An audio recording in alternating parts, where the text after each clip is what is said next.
Doctor Oscar Iván Zuluaga, candidato a la presidencia de la República y esperamos que futuro presidente de Colombia, muy buenas tardes. Doctor Londoño, muy buenas tardes.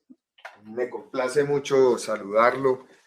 Me alegra mucho este contacto, esta entrevista, para que hablemos, como siempre, de temas de tanto interés ya en la etapa final de este año 2021, que pasará como muchos otros también a la historia, porque ha sido un año en el que hemos podido ya avanzar muchísimo en esta pandemia que, recordemos, es la crisis más profunda de la humanidad en los últimos 100 años. ¿Cómo le parece pues lo que nos ha pasado? Encima de todas las desventuras locales, de todas las inconsecuencias, de todas las diabluras que nos están haciendo, tenemos semejante crisis mundial. Bueno. Y que no tiene solución fácil, la vamos a tener que seguir padeciendo en otras características y manifestaciones, y que nos impone una nueva realidad que no estamos acostumbrados en la historia de quienes hemos tenido la oportunidad de vivir estos años, de ver algo semejante. Doctor Oscar Iván, estábamos hablando al oído de estos días, estábamos hablando de la crisis que vive el país por cuenta de la coca y sosteniendo que la coca es la gran tragedia nacional por donde uno la mire. Es la coca que no se ha combatido, coca a la que no se le ha hecho frente, coca que sigue su camino rampante, cada vez más coca, cada vez más clorhidrato de cocaína y cada vez más tragedia nacional. Le queremos preguntar, y con toda franqueza, ¿usted enfrentará el tema de la coca como hay que enfrentarlo? ¿Usted le hará cara a semejante tragedia nacional?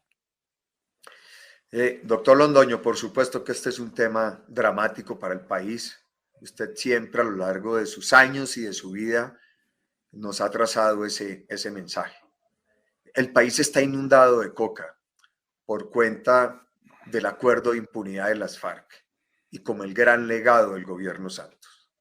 El país completa ya más de 11 años sin poder hacer aspersión aérea. Y esto nos ha representado un costo descomunal para la sociedad y para Colombia.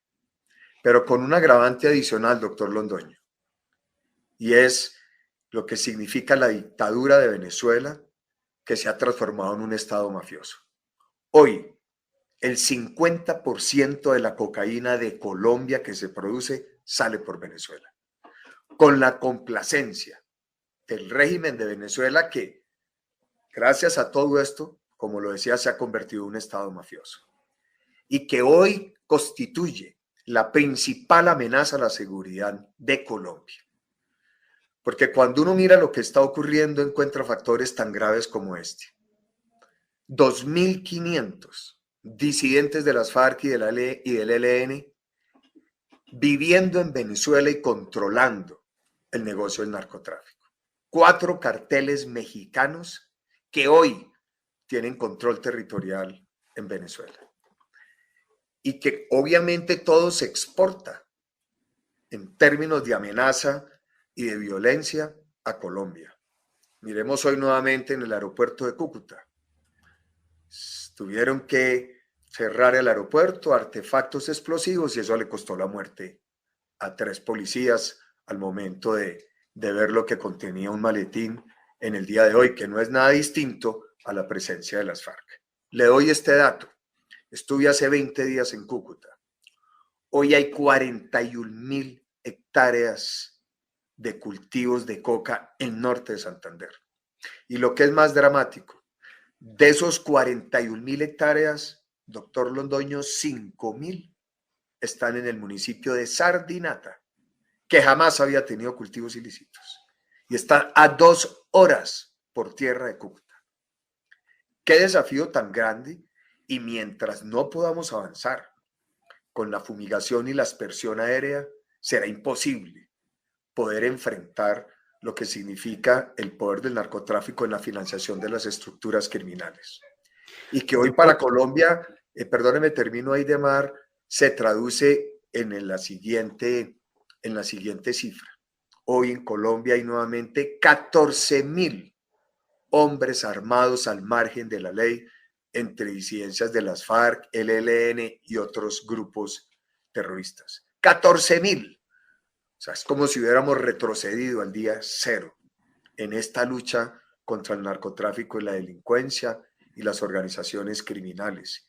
Y finalmente, se lo escuchaba de Mari, se lo he escuchado en varias intervenciones, lo que esto ha significado para la modalidad de terrorismo urbano en las ciudades, reflejado en los vándalos, en los bloqueos, en los de la primera línea ya hoy capturados y judicializados, y que constituye un cambio drástico en la inseguridad para nuestro país y en un desafío desde el punto de vista de autoridad que hay que enfrentar con una gran determinación y celeridad en un próximo gobierno para poder restituirle esa tranquilidad, esa confianza a los colombianos y acorralar el poder del narcotráfico, que sigue siendo la gran amenaza para la democracia de Colombia y de América Latina.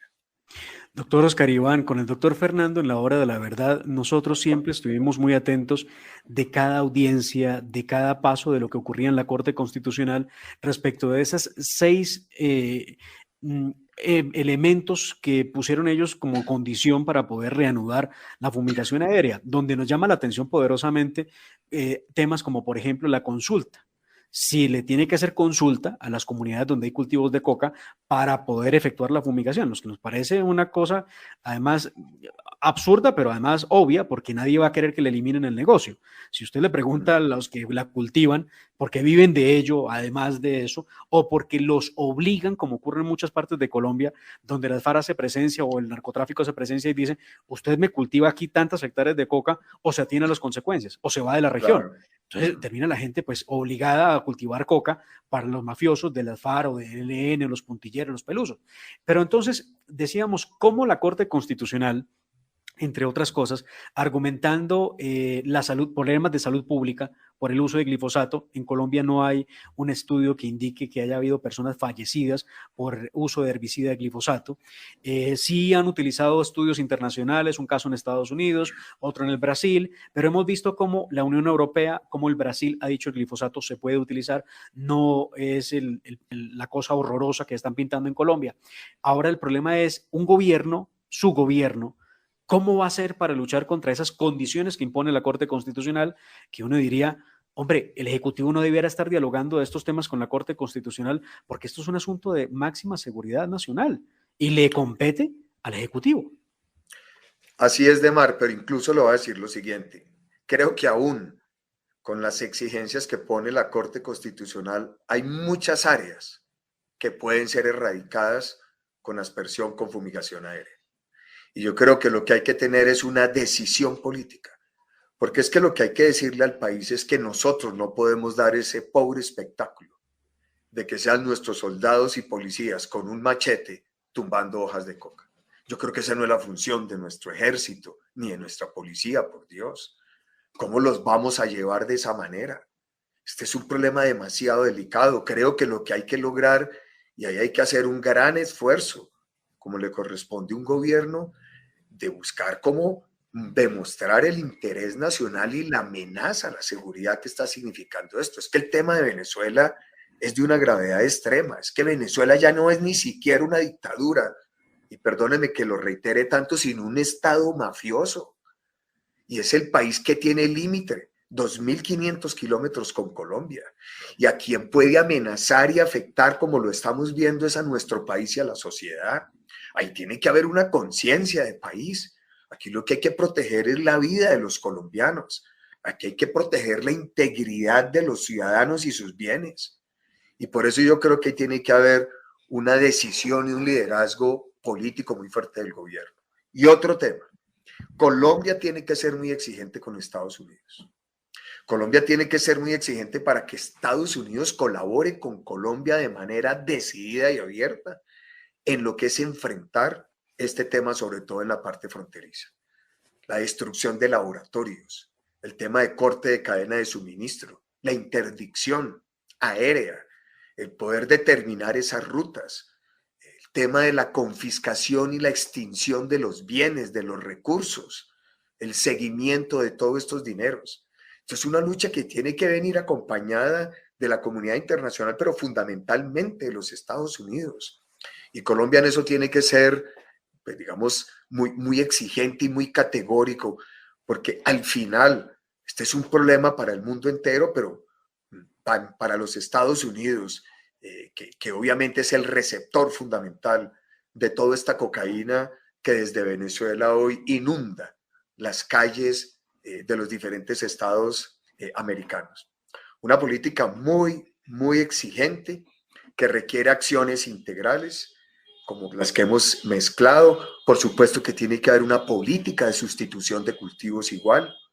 En esa visita que yo le mencioné, hice el norte de Santander, me encontré con la grata noticia del éxito que ha sido la palma africana que se creó en el gobierno del presidente Uribe para sustituir cultivos en zonas del Catatumbo, y que se abandonó esa dinámica y que hoy tenemos inundado ese Catatumbo de esos cultivos de coca, cuando hemos tenido el ejemplo que se ha hecho en el gobierno del presidente Uribe para avanzar en una política clara de sustitución y erradicación de cultivos. Ahí hay un desafío entonces integral en el que tenemos que revisar claramente y en el que tenemos que unirnos como país y hacer un llamado para que se protejan los intereses de Colombia y podamos definir un éxito en lo que es esta lucha contra el narcotráfico y contra lo que está significando para Colombia y para el financiamiento del terrorismo, que claramente es una amenaza como nunca antes nuevamente para nuestro país. Esto es tan obvio, tan angustiosamente indispensable, doctor Oscar Iván Zuluaga, que suscribimos con orgullo cada una de sus palabras y cada una de sus ideas en la materia. La pregunta es, siendo tan obvio, ¿por qué no se hace? ¿Qué es lo que impide que en Colombia haya un gran plan de destrucción de los cultivos ilícitos, de enfrentamiento del narcotráfico y de salvación de la nación, para que pueda enfrentar, entre otras, la vecindad de un estado mafioso como el de Venezuela? ¿Por qué no estamos haciendo nada o prácticamente nada? ¿Por qué? Ese ha sido un reclamo permanente y yo creo que ahí es donde como sociedad, y ahora que tenemos esta campaña, pues nuevamente hay que decírselo al país. Yo se lo he venido planteando en todo momento cuando yo retomo mi aspiración como precandidato dentro de mi partido. Siempre ha sido este un tema sobre la mesa, en todos los foros, en todas las entrevistas siempre lo he planteado. He llamado la atención a todo nivel sobre lo que esto significa. Me fui a Cúcuta a hablarle a los propios norte santanderianos sobre esto. ¿Cómo es posible, doctor Londoño, que haya candidatos presidenciales hablando que hay que reanudar relaciones diplomáticas con Venezuela, un estado mafioso? ¿Cómo es posible que una democracia como la colombiana, la más antigua, la más preciada, la más valorada, permita que a quienes aspiran el día de mañana a ser presidentes tengan una visión de la política internacional ante una amenaza de estas características? Entonces, pues no hay otro camino que seguir insistiendo, seguir luchando y seguir haciendo valer estas tesis y plantearlas abiertamente en el debate público. Obviamente tenemos muchos problemas de empleo, problemas en materia social, de pobreza extrema, pero este es un tema crítico para el país porque está en juego la seguridad nacional por cuenta de lo que está ocurriendo. 50% de la cocaína de Colombia sale por Venezuela. Esto es dramático. Esto no lo teníamos en la época en que a usted le correspondió estar al frente del Ministerio del Interior y de Justicia, en la época del presidente Uribe. Este es un fenómeno nuevo que tenemos que reconocer y que Colombia tiene que hacérselo ver a la comunidad internacional y a los colombianos. Podemos perder nuestro país, se nos puede desatar una guerra en la frontera por cuenta de todos estos grupos y actores al margen de la ley. Es que eso es una barbaridad. Hablar de lo que es este número de hombres armados nuevamente en la frontera, en los 3 departamentos limítrofes con Colombia, y lo que esto puede significar para el país. Usted está hablando como una Biblia. Estamos totalmente de acuerdo con lo que usted dice. Lo importante es que lo podamos hacer. Este gobierno lo prometió. El gobierno del presidente Iván Duque hizo la promesa en tiempos de campaña de algo parecido a lo que usted está prometiendo. ¿Por qué no se ha cumplido? ¿Qué es lo que ha pasado, doctor Oscar Iván Zuluaga? Yo varias veces incluso le he preguntado al ministro de Defensa sobre esto, pues aparte de las restricciones que en muchas zonas se han tenido por el cumplimiento de la Corte Constitucional, yo siempre se lo he dicho, yo estoy seguro que se puede lograr con liderazgo y voluntad política convencer al país de la necesidad de esto. Incluso sé que si tenemos 150.000 hectáreas, yo estoy seguro que hay áreas y hay sectores y lugares donde es perfectamente posible hoy hacer la aspersión y la fumigación aérea. Yo no sé si los Estados Unidos hoy tienen esa misma voluntad.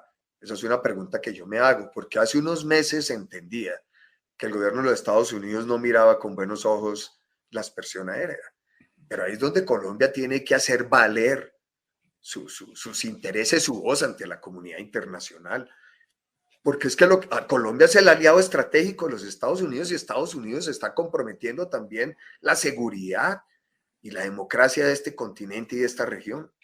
Este es un problema de marca mayor y por eso pues con mi perspectiva, mi posición, y es lo que yo le puedo decir, usted puede responder hoy en el debate público, es lo que le estoy transmitiendo en esta entrevista. Doctor Oscar Iván Zuluaga, de la mano de esta tragedia, porque todo viene tomado de la mano, tenemos un problema mayúsculo que es el problema económico del país. El país está viviendo una crisis económica sin precedentes por cuenta del narcotráfico, por cuenta de todos estos factores que diluyen la posibilidad del Estado de enfrentar, de controlar y de superar la amenaza del narcotráfico. ¿Qué es lo que nos está pasando? ¿Por qué no somos capaces de entender que todo esto se convierte en pobreza, se convierte en miseria, se convierte en una nueva tragedia para el país? A los fenómenos del narcotráfico, de la inseguridad, de la violencia, se le suma el problema de la pobreza que viene de la mano. ¿Por qué no somos capaces de entenderlo, doctor Oscar Iván? Sí, y uno de los temas delicados, doctor Londoño, del narcotráfico es toda esa economía, parte de las organizaciones criminales, toda esa economía ilegal, todo ese financiamiento del contrabando. Hay una cifra que está muy estudiada. El contrabando en Colombia puede valer como mínimo del orden de los 5.000 millones de dólares al año. Y esos son recursos que vienen de todo el tema del narcotráfico. Es la forma como se lavan esos recursos. ¿Y qué significa el contrabando? Pues pobreza, destrucción de empleo, ilegalidad, afectación de la actividad productiva. Entonces, por esa vía es donde se reciben esas consecuencias y esos efectos. Toda esa estructura de la ilegalidad, de la informalidad, que es lo que afecta a nuestro sistema económico. La economía colombiana no podrá ser viable con una informalidad del 60%, porque eso se traduce en que no hay cómo financiar la seguridad social y se crea siempre unas condiciones que no son competitivas para el desarrollo de la actividad productiva legal y formal. Entonces, ahí hay un problema tremendamente delicado que tiene como fuente de financiación el narcotráfico y con el cual no podemos vivir, porque desde mi punto de vista como economista, la viabilidad de nuestra economía, nuestro sistema de seguridad social está en que podamos atacar esa ilegalidad, esa informalidad, que es la que no nos permite poder generar condiciones de financiamiento adecuados en materia fiscal, en materia de financiación de inversión y por supuesto en materia de financiamiento de la seguridad social. Doctor Oscar Iván, doctor Fernando, hace ya varios días, lo vi a usted en un debate, a ver, no recuerdo exactamente quién nos invitaba, un debate económico, y tenía usted al frente a Gustavo Petro. Y entonces el señor Petro le decía a usted, y eso es sorprendente, ¿no? Porque, pues la verdad, las cuentas que hace Gustavo Petro siempre son una más disparatadas que las otras. Y lo peor es que él propone cosas que solamente se le ocurren en el imaginario a él, al igual que su gente, los que dicen que hay que imprimir billetes para salir de la pobreza. Y entonces decía una cosa que vaya impacto el que causó. Decía él, y se lo decía a usted, que la Federal Reserve en los Estados Unidos había regalado subsidios y que había puesto dinero a circular para darle a los más pobres. Eh, Luchar contra ese discurso demagógico, contra ese discurso populista, es muy difícil porque la gente cree perfectamente que si se imprimen más billetes, de pronto salimos de la pobreza. Que si se le regala más subsidios a la gente, el Estado social de derecho está cumpliendo con el fin, cuando debiera ser todo lo contrario. Si hay menos subsidios, significa que este es un estado de bienestar que le está dando herramienta a la persona para que trabaje, no para que viva de un subsidio. Pero este otro discurso, que es el de la izquierda, el de la extrema izquierda, lo que vende es una cantidad de humo que a muchos les gusta ese humo. ¿Cómo desvirtuar tanta cosa que dice el candidato Petro respecto a la economía del país? Hoy en esta semana decía él, oiga, presidente Duque, no, ni siquiera le dice presidente Duque, le dice Duque. Le pido a Duque, le exijo a Duque que ponga un aumento del salario del 18%. ¿Cómo desvirtuar eso? No solo populista, sino mentiroso. Y hasta cierto punto uno dirá que la ignorancia en esa materia es atrevida. Demar, mire, y lo que pasa es que Petro confunde que los bancos centrales aumenten la base monetaria porque hacen operaciones que le dan liquidez a los sistemas financieros, que es su función, cómo darle recursos a la economía para que puedan fluir haciendo operaciones con los establecimientos financieros, compra de títulos, permitiéndoles acceso a fondos para que puedan tener esa liquidez. Lo que él no dijo, que es lo que él quiere, es que se le haga crédito directo del Banco Central al gobierno, que ese es el populismo. Eso es lo que le pasó a Argentina. No hay un solo banco, oiga esto, un solo banco central que en esta crisis le haya facilitado un crédito directo a un gobierno. No existe, porque ese es el punto de quiebre de lo que significa el populismo y la crisis en un sistema económico. Eso fue lo que llevó a Argentina a la catástrofe. Por eso yo le dije, sus ideas lo que buscan es llevarnos a Argentina, que es un desastre económico, uno de los mayores en el mundo y en el hemisferio occidental, por cuenta de eso. ¿Qué es lo que él propone? Que el Banco Central le preste al gobierno, emita prestándole al gobierno, y por esa vía se abre un barril sin fondo que lleva a los países al desastre económico. Eso es lo que tenemos que cuidar. Y mire usted la propuesta del salario del 18%, eso es una irresponsabilidad. ¿A quién afecta esa propuesta?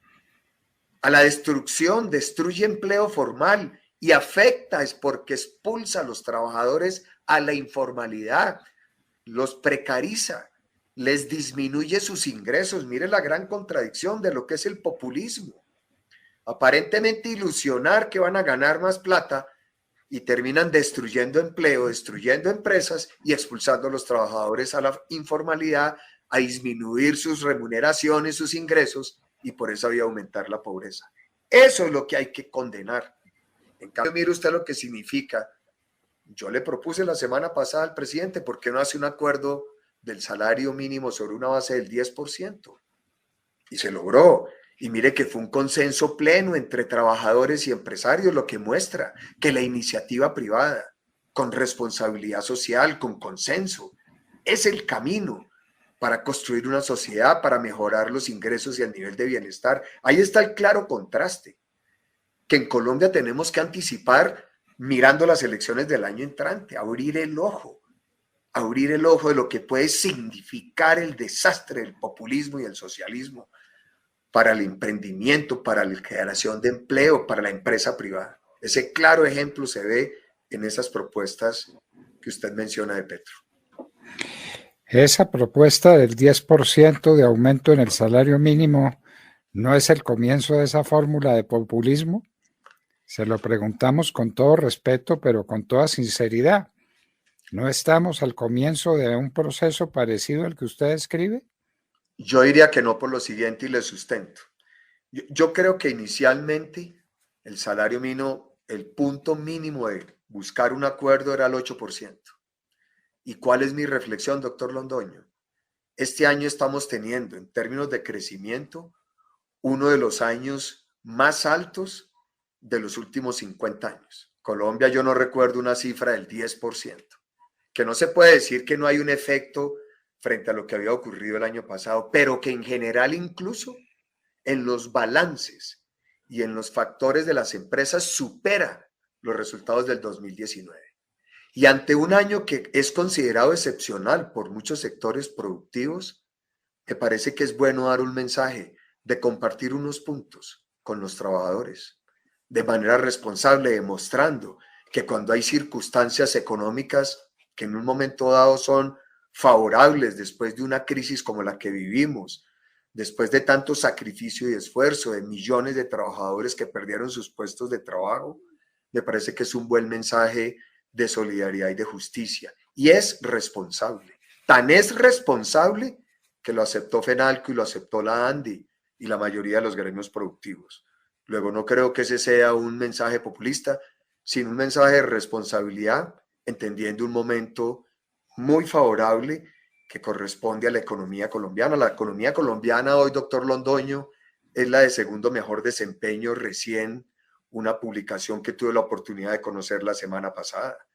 Y ese hecho me parece que es valioso que se traduzca y se comparta en algo con los trabajadores. No creo que hablar de 2 puntos frente a una meta inicial sea populismo, sino que creo que es un esfuerzo de solidaridad con los trabajadores. Bueno, esperemos que sea así y esperemos que esto no sea el comienzo de una escalada inflacionaria que dé al traste con todas estas buenas intenciones. Claro que sí, y yo creo que pues como toda decisión, pero me parece que el momento social y político que vive el país justifica plenamente ese esfuerzo y le reitero, se logró un consenso entre trabajadores y todos los sectores productivos representados en la mesa de concertación. Luego, quiere decir que es posible y que se ve viable, porque los empresarios de lo contrario no hubieran suscrito un consenso de esas características.